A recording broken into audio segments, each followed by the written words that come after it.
నేటిదిన వాక్య ధ్యానం కొరకు సామెతల గ్రంథము 3వ అధ్యాయము 6వ వచనంలో రాయబడిన వాక్యాన్ని చదువుకుందాం. నీ ప్రవర్తన అంతటి యందు ఆయన అధికారమునకు ఒప్పుకొనుము, అప్పుడు ఆయన నీ త్రోవలను సరళం చెయ్యును. చదవబడిన ఈ వాక్య భాగంలోని దీవెన నా ప్రియులకు మీరందరూ పొందుదురుగాక. మన ప్రభువైన యేసుక్రీస్తు వారు ఆయన తన ప్రజల త్రోవలో వారు ఎదుర్కొనే ప్రతి ఆటంకాలన్నిటిని కూడా తొలగించి వారి మార్గమును సరళం చేసేటటువంటి దేవుడిగా ఉన్నారు.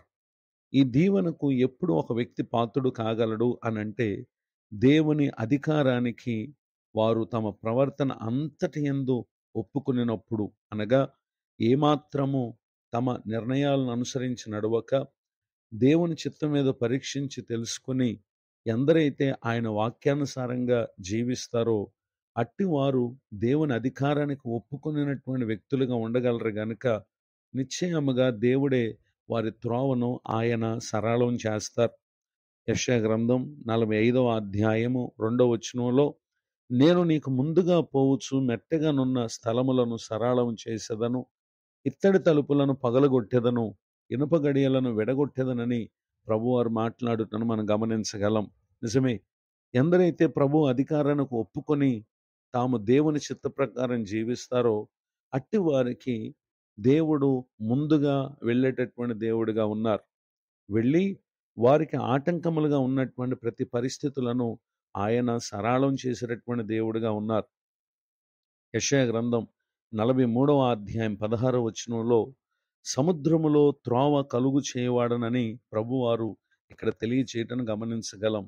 నిజమే, దేవుని ప్రజలైనటువంటి వీరి పితరులైన ఇశ్రాయేలీలకు నిర్గమకాండం 14వ అధ్యాయము 1వ వచనం నుండి రాయబడినటువంటి వాక్య భాగాల్లో ఐగుప్తు దేశాన్ని విడిచి కనాను దేశానికి ప్రయాణం చేస్తున్న వారి ప్రయాణ మార్గంలో వారు ఎదుర్కొన్నటువంటి ఎర్ర సముద్రం విషయంలో దేవుడు నాడు వారికి ఆయన త్రోవను సరళం చేసి ఆరిన నేల మీద నడిపించి శత్రువుల చేతుల నుండి ప్రభు తప్పించినటువంటి సంఘటన ఎంత ఆశ్చర్యం.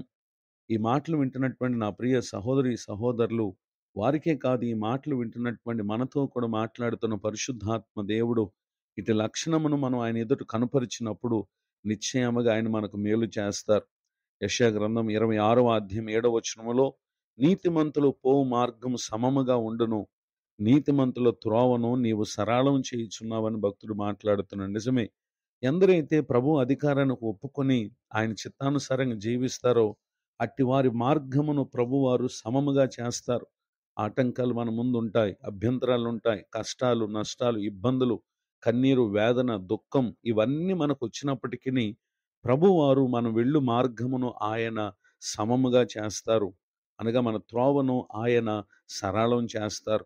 ఈ మాటలు వింటున్నటువంటి నా ప్రియులకు మీరు ఎదుర్కొనేటటువంటి పలు ఇబ్బందులను గురించి చింతిస్తున్నారా?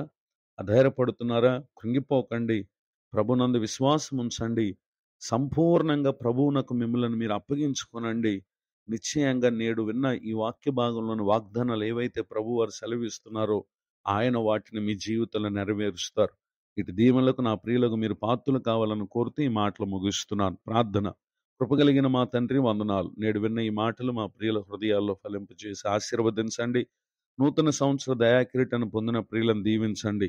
దైవజనులను, వారి కుటుంబాన్ని, సేవా పరిచయను దీవించండి. కృంగిన వారిని లేవనెత్తండి. నేటిదన్న దీవెనలు సమస్త విషయాలు అనుగ్రహించి మేలు కలుగు చేయమని యేసుక్రీస్తు నామములో ప్రార్థిస్తున్నాను తండ్రి. ఆమెన్. తండ్రి, కుమార, పరిశుద్ధాత్మ దేవుడు తోడే నడిపించునుగాక. ఆమెన్. నేడు